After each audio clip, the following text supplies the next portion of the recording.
In this video, we're going to talk about your exit plan. Okay, creating a business that replaces your job.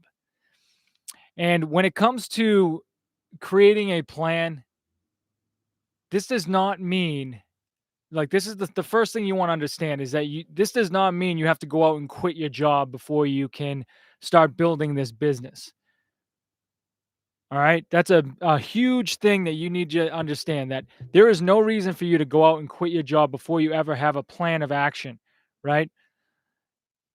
And that's what's freeing about this idea of an exit plan, right? It's just getting clear on what you actually want in your life. Like how do you want to live, right? How do you want the rest of your life to be? And in this case, we're talking about creating starting a business, right? So that's going to be taking control of your income, taking control of your time, your schedule, right? To allow you to do the things that you want to do in your life while providing service to others so you can earn an income, right? Now, again, you don't have to quit your job. All right. Your job is actually going to be a huge asset for you starting out because, again, it's going to allow you to still earn income, right?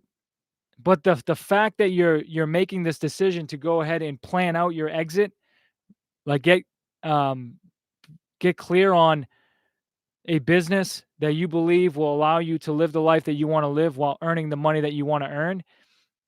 This is going to be extremely important. And this decision that you're making to exit this job and this employee mindset and this trap is going to allow you to actually have gratitude and be grateful for your job right now. Because again, it is allowing you to earn income, which that income now you can start prioritizing where you spend it, right? You may not, you may have to start allocating some of those resources to education, accountability, to start investing in yourself so that you can become inspired and build the belief in yourself to step out of your comfort zone and start your own business. All right. So this is going to really allow you to get intentional about how you spend your money and how you spend your time right now. Right. There's a lot of talk of like, you know, you can escape the 9 to 5 by working your 5 to 9. Right. And yeah, that is a huge, mindset shift you have to have. And you need to be willing to spend that time to build this idea so that you can start taking action to make that a reality. Okay. So again, the first step to this whole process of creating this exit plan is building that business idea, getting super clear on a opportunity that you feel would allow you to earn the income that you need to live the life that you want to live. All right. And I like to focus in on like really getting clear on a number, right? How much do you need right now um to basically replace your income? That's just an easy number to start with, right? If you're living off of 100 grand a year, let's figure out a business idea that inspires you that will allow you to earn 100 grand a year. Okay? And then once you have that business going and you start earning money, then you can start figuring out how to scale it to however much you want to earn. Right? We don't need that much money, to be honest with you, to be comfortable to live the life that we truly want. I mean, it just ends up coming down to the material items and then the experiences that you want to have, right? That's what really adds up when it comes to the monetary side of things. But if there's a great quote by Earl Nightingale who says that you know we people think that they want more money than they really do, and they settle for a lot less than they could get. Which really means like if you're stuck in a job and you're making 100 grand a year and you know you just feel like, you know, you I don't know. I That quote in my eyes is like is people are like when they think about what they want, they never you never really sit down to put a price tag on it. Like, okay, that would actually cost me $125,000 a year to obtain that lifestyle, or $250,000, whatever it ends up being, right? But if you really sat down and said, okay, I want that house, I want to have these cars, I want to have that property, I want to have, you know, these toys, I want to, have these experiences, what would that actually add up to? And this actually um, segues right into, the 5 steps of freedom is what I call it, right? Which is when you identify what you want, like in this case, it's the business idea. So you lock in on a business idea. And actually, before I guess we get into the 5 steps of freedom, we can just clarify how to really dial in this business idea, right? And my process is all about finding a business that is around your hobbies and your interests, right? Because you are in business, you're going to go through some tough times. So you might as well set yourself up for success by choosing a business that you actually enjoy, right? You have somewhat of a passion for it. So that when times do get tough, it's not like you're working a job now. Like you're still doing something that you actually enjoy doing, right? And if times get tough, it's not a jail sentence. You know what I'm saying? Like there are a lot of people that just get into business just for the money aspect. Times get tough, they hate the job anyway, so they quit. That's what we want to avoid. So when you're thinking about a business idea, just identify your hobbies and your interests, and we'll start there. And if you want a cheat sheet for this, I actually created a simple Google Doc that just, it's a list of 100 hobbies that could earn you $100,000 or more per year. Okay, it's just a list of hobbies. All right, just so it can give you an idea of what you could potentially pursue. All right, once you find your hobbies, right, then you can go to ChatGPT and just say, "Hey, ChatGPT, based on these three hobbies that I have, give me 25 business ideas that would allow me to earn $100,000 per year." Okay. So that's a great starting point. And then you'll get a list from ChatGPT who says, okay, based on your hobbies of, fishing or, fitness or whatever it is, here are some business opportunities, business ideas that you could pursue that will earn you at least $100,000 a year. And it's just a brainstorming session, right? You don't have to take it, you know, so factual, you know what I mean? It's just really to spark a brainstorming session for you to start thinking of like what you could do, like what you could potentially pursue that has a potential of earning 100 grand a year. Okay. So when you get that dialed in, you know, um, once you have a business idea, then it starts the researching phase, right? Start feeding yourself with some information on how to build that business, right? You search on YouTube, um, Google it, how to start this business, right? And then you start getting some ideas, you start getting inspired. All right. And then once you have that business idea locked down, you're like, that's it. That's the one I want to go after. Then we can shift into the 5 steps of freedom, which is really the exit plan that I've used to exit my job back in 2013.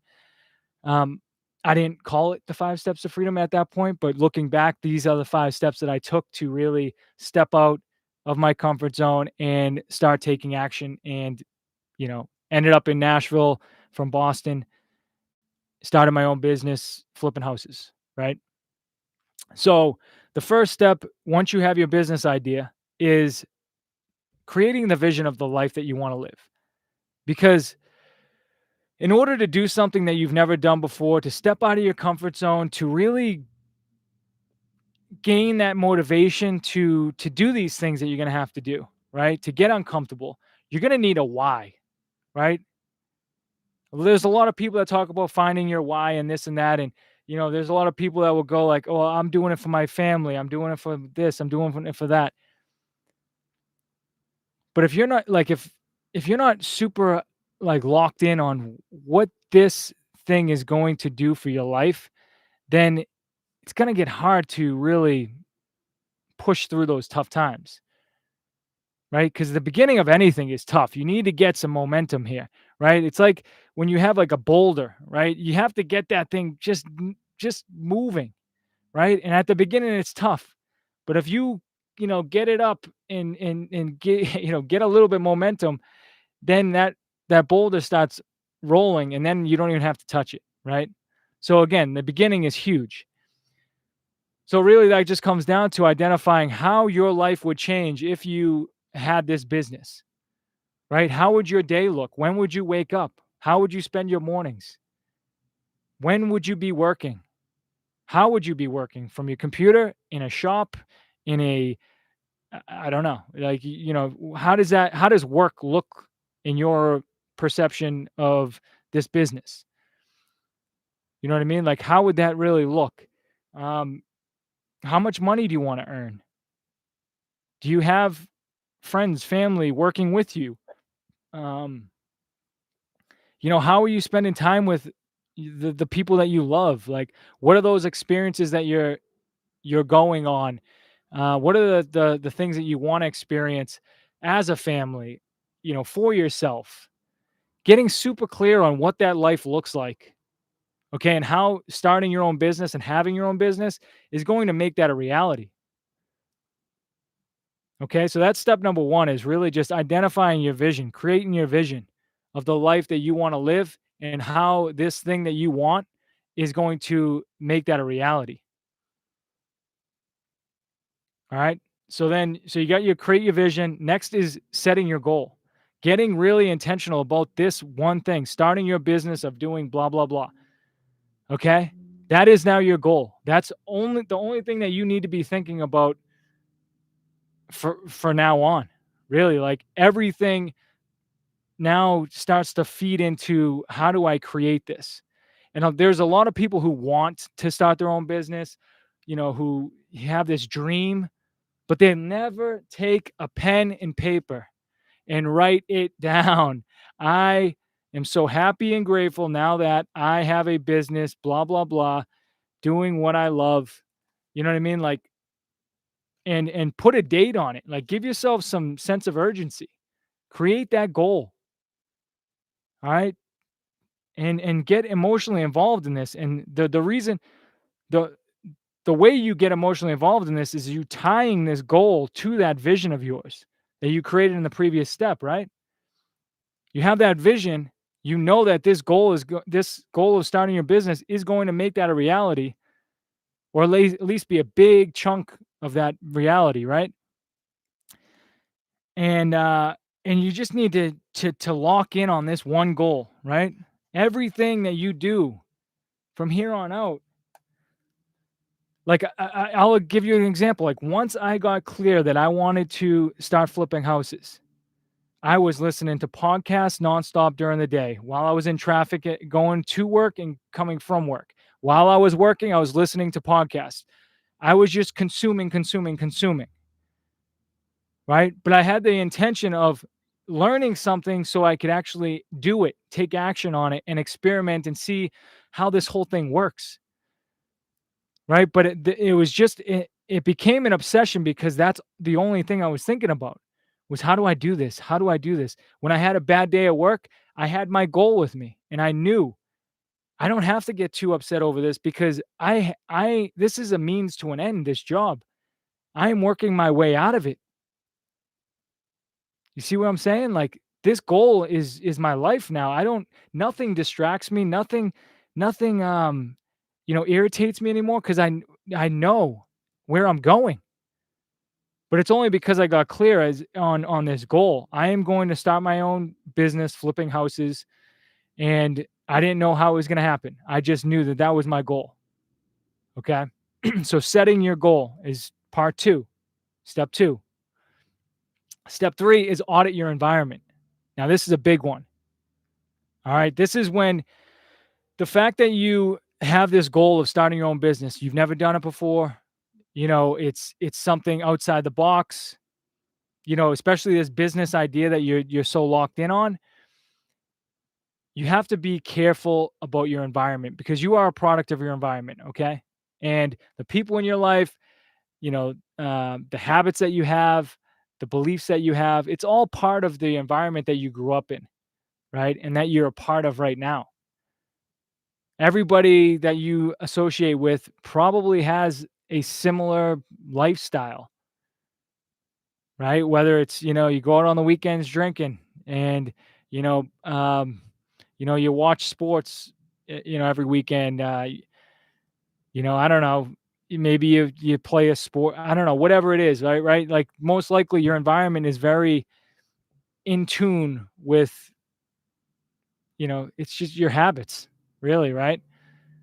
I mean, everybody's probably getting similar results as you. Whether you hang around health conscious people and you're always at the gym and you're doing that thing or you're not, right? Maybe I don't know. It just you just got to become aware of your environment, okay?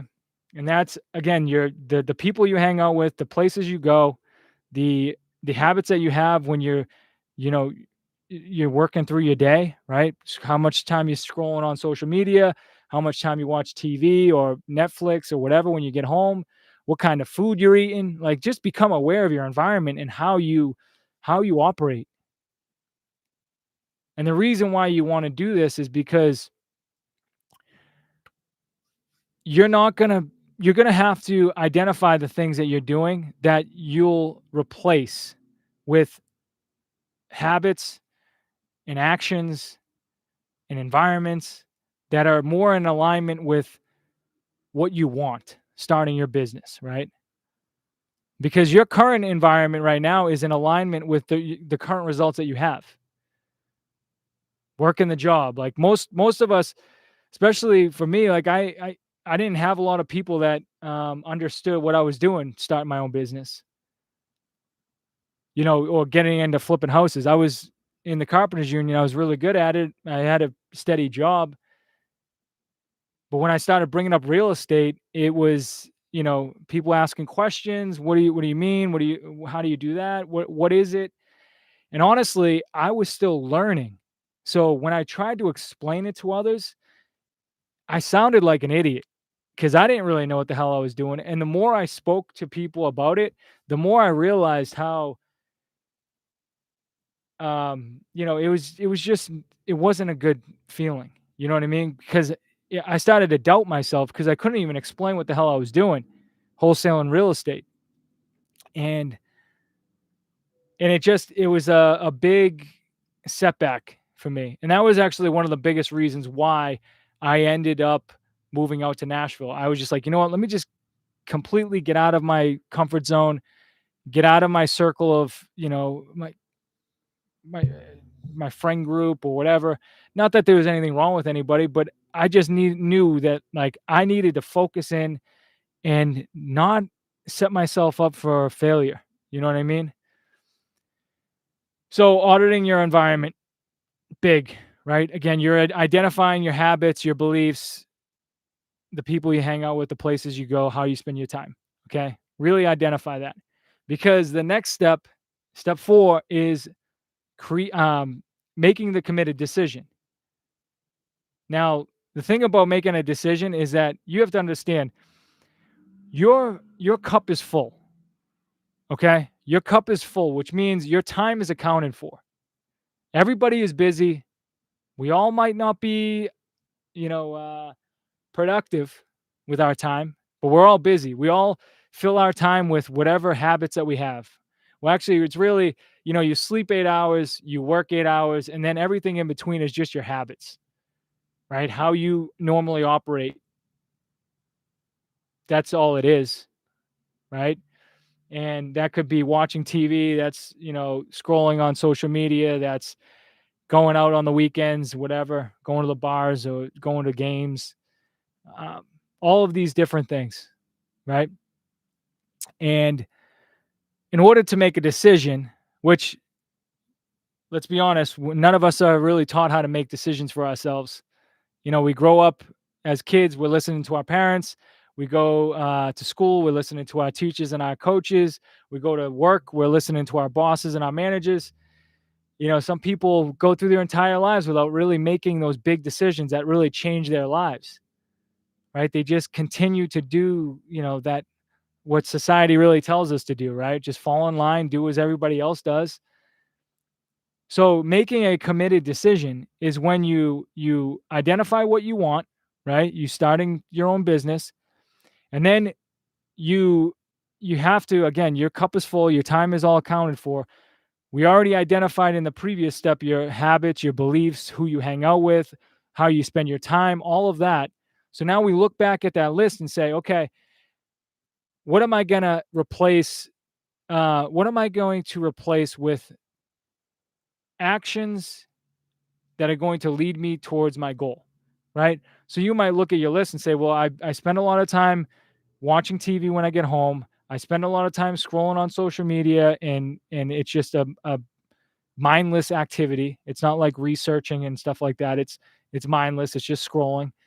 Um, and the people on your feed might not be, helping you get dialed in on your your goal of starting your own business, right? You can literally make a decision right now to unfollow a bunch of people and then follow a bunch of people that are in line with the business that you want to start, and people that are motivating and intentional about life, and health conscious, and all these good things that will help feed you your thoughts in a way that's more positive and allow you to become inspired to take action, right? But it's just all about realizing that making a decision to do something new, like starting your own business, and it's a huge decision, right? And it's going to impact every part of your life. Now the big thing is realizing that you are going to have to allocate some time. So whatever you're doing now, some of those things have to be replaced with activities and actions that are going to lead you to your goal. So making that committed decision, you just have to identify those things. Okay, I'm no longer going to watch TV at night. I'm going to start spending that time, that hour or 2 hours, and I'm going to spend that time researching and figuring out my plan, my process, which is the next step, but I'm going to start figuring out my process on how I'm going to start this business, and really get inspired and really get intentional about how you're going to go about this, and experiment. How many things can you start experimenting with to just get some results, get some feedback?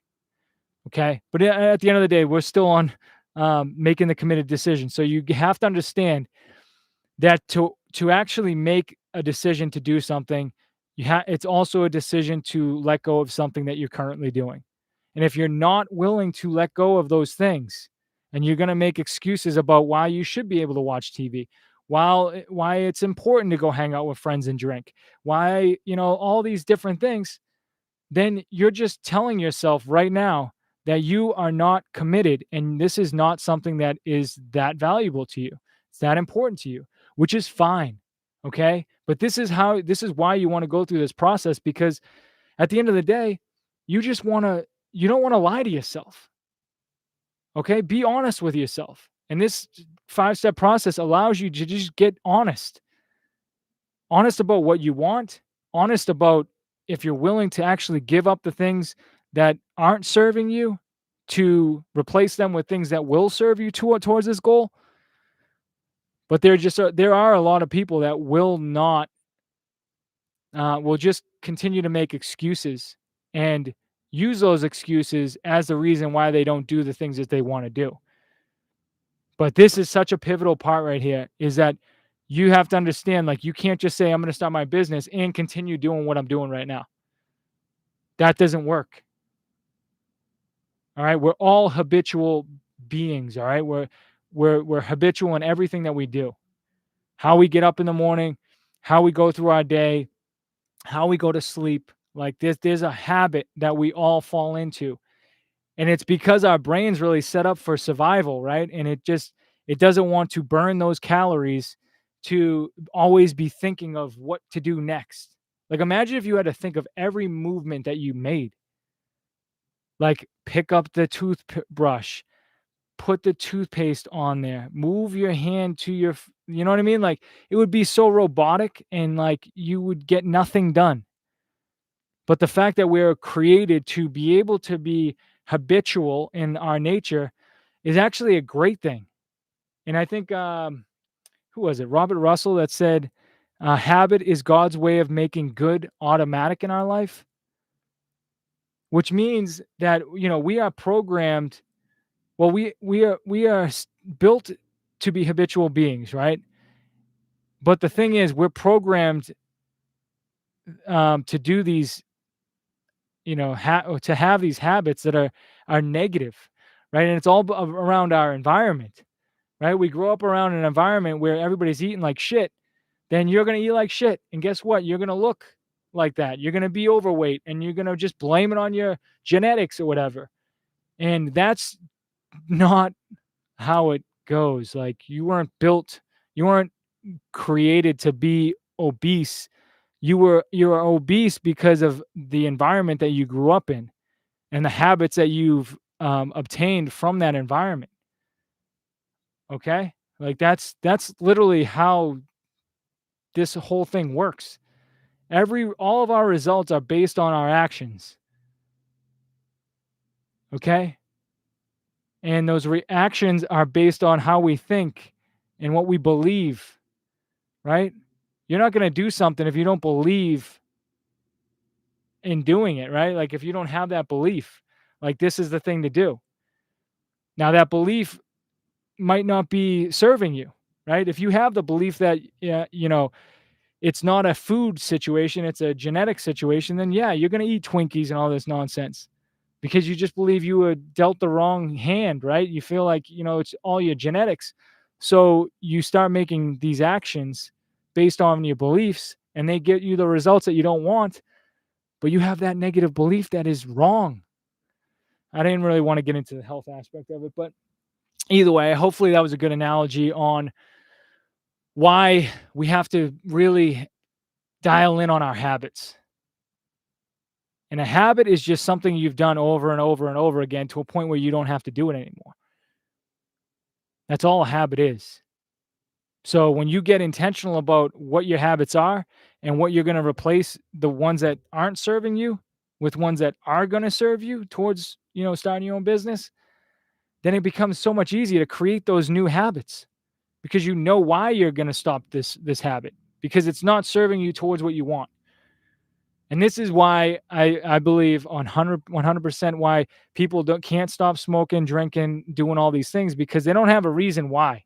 They don't have something to substitute their actions with, you know, because they don't have any goals. They don't have anything that they're working towards. So to ask somebody to stop drinking and smoking just to stop drinking and smoking doesn't make any sense. Like, if they wanna stop smoking and drinking because they wanna get in the best shape of their life and they wanna, spend time with their kids and go hiking every weekend and, be a positive role model for them and show them what living a life of a healthy life looks like, that's different. That's intentional. That's saying, "Hey, I have an intention with my life. I have a plan, a vision for my life, and I wanna make sure that I set up my kids for success by being a role model and showing them the way." Not just, "I wanna stop smoking because I should stop smoking." That's not it. You need a reason to stop. And when you have a reason, then you can start identifying the new habits that you can replace the old habits with. Okay, so this is why it's a process, right? Vision, goal, environment, and then make that the committed decision. All right. And then if you're willing to let go of those things that would hold you back and you're willing to start taking action towards what you want, then you can start moving on to the final step, which is create your process. This is now when you start experimenting with new ideas. And I highly recommend people to get involved in personal development during this step because you are going to have these limiting beliefs that creep in and you're going to start, again, we'll go back to a health um, analogy here, right? Let's just say you are serious about losing weight or whatever, right? And you start entertaining ideas. Okay, how can I do this? I heard this guy went to a CrossFit class and he got in great shape, or I saw this Diamond Dallas Page DDP yoga that this guy lost 200 pounds and he had a great results. So let me just start experimenting with these things. And then like as you start experimenting, you're gonna run into some obstacles, and it's gonna feel uncomfortable, and it's gonna be tough. This is why accountability is so hard, so important, is because you want somebody by your side to just bounce ideas off of. Maybe hire a coach to just be there with you, right? If they have that passion for that result and you want that result, then get with them. You know what I mean? This is why I love the idea of helping people with business and starting their own business, because this is what I'm passionate about. I love this stuff. You know what I mean? And if you would like someone to help you along your journey, I'd be happy to be part of your process. Okay. But either way, this part is all about experimenting with new ideas in order to get you to the results that you want. And just understand, when you're starting out something new, it's not going to go your way. Okay. It's very rare that it goes exactly how you plan it to go. This is why, you have to have your objective. I want to start this business and earn X amount of money. Now, what ideas come to you that you could pursue that you feel will allow you to earn that amount of money and create that lifestyle and start that business, right? It's not going to be the same for everyone. And you just want to start experimenting, right? For me, when I got into real estate and I started experimenting with different ways of getting leads, right? I went and I started door knocking. I went out and I cold calling. I created my own list. I went driving for dollars, went up and down every street, found every property that looked like it was distressed, put it on my list, skip traced them, called them, asked them if they would be interested in selling. That was my process. I also got into bandit signs, putting out "We Buy Houses" signs on telephone poles, right? I hated that, but I tried it, and and then I did direct mail and sent out postcards and started that whole process. And after trying everything out, I realized that direct mail was my favorite thing to do. And then I started doing more of that, and then I got better results, better opportunities, felt better with the whole process that I was creating. You know what I'm saying? Like, you have to experiment in order to find your process, your way of doing it. There's not one size fits all, so you have to figure out what works for you. And it's incredible when you start understanding, like, when you start getting results and you look back on how things worked out. Like, when I first got into the idea of starting my own business flipping houses, I never thought I'd be living in Nashville, Tennessee, and, starting that business and, having success, experimenting six-figure checks. Like, I never would have thought that would have been the way it happened. You know what I mean? Looking back, it's just comical to me when you think about it. And so yeah, the process is a ongoing thing. And I created a coaching program, the Freedom in 90. So start your business in 90 days, right? Where really just me and you work together. We go through a personal development program together, so you can start studying, make sure that you get your mindset right, and really, like, overturn those limiting beliefs. Start really questioning those limiting beliefs, eliminating those limiting beliefs, so it'll allow you to really take action towards what you want, right? And we work together on a, really a one-to-one basis. We'll still have group coaching calls, but one-to-one basis where, if you have questions, right? We discuss it. We go in our Facebook group. You have your thread, and you can just ask me questions. Just tag me in there, and we'll just work through anything that you got going on. Okay, that's you know one of my favorite things to do is just really work through your journey, right? Because you're an individual, your way is going to be different from everybody else. When you need a certain resource, I'm able to provide that service for, I mean, that resource for you. We'll have, bi-weekly coaching calls, one to one, and we just figure out how to get you moving forward. Really, I the whole process is really helping you identify the action steps that you're willing to take and then hold you accountable on them. So if you tell me you're going to do these two things this week, then that is what I'm going to check in on you on. You know what I mean? Like, make sure that you've done those two things. And then it's a great thing because when you have this dialogue, this accountability back and forth, you can't blame anybody but yourself. I mean, it's really actually a humbling situation because um when you say you're going to do something and you don't do it, you can't expect any results from it. So it's very, I don't know, it's as simple as you can get it. Like, this is the whole process that you should be going through. You need accountability. And unfortunately, like, these days everything's really set up on, hey, buy my course, and it's like, buy the course and then good luck. You know what I mean? There's no accountability tied to it. So, and it's similar to how we were taught in school, right? We're told what to do instead of us telling the teacher what we're going to do and then have them hold us accountable. You see what I'm saying? Like, that's where my process comes into play. Is like, I want to help you identify the things that you're willing to do and then hold you accountable to do them. And then that way you can start moving in the direction of your goal. Okay. But either way, that's just something. If you want any information on that, in the description, there will be a link to join the wait list, and I'll reach out and just see if we're a good fit. And then, maybe we jump on a call and dial that thing in. But yeah, so that's pretty much it right there, right? You create your exit plan by getting super dialed in on a business idea that you're inspired by, that you feel would allow you to earn the money that you want to earn and create the lifestyle that you want to live. When you have that, then you really want to build the foundation for it, right? Which is identifying the vision of the life that you want to live, identifying that goal of yours is a huge part of that vision and is going to allow you to live that lifestyle. And then you want to get dialed in on that goal and lock it in. Give it a date. I'm so happy and grateful now that I've started my own business, by January 1st, 2027. You know what I mean? Like, whatever it is, you just want to give yourself that opportunity to get dialed in and just focus on that one thing. You can't focus on five different things.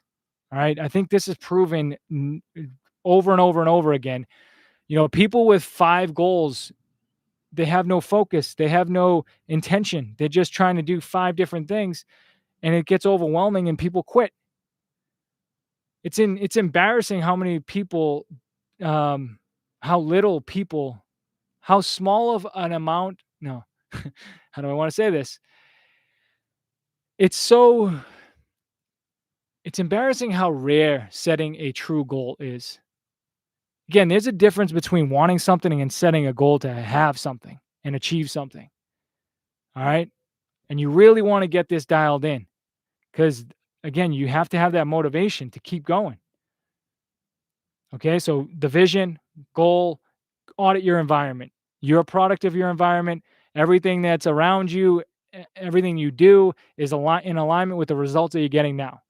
You need to identify the parts of your environment that don't serve you, so that you can make the decision, to make the committed decision in the next step to replace those things with things that will serve you. Okay. And be committed to take action towards your goal. And then step 5 is just creating your process, experimenting with different opportunities, different ideas, different things to lead you to your goal. And ideally, studying personal development and having some accountability. Okay. So that's really it. That's the exit plan. All right. And if you'd like, help from me, making that exit, then feel free to jump on that, or click that link in the description to join the wait list, and then we can see if we're a good fit. All right. So that's it for today. Have a great night. Take care.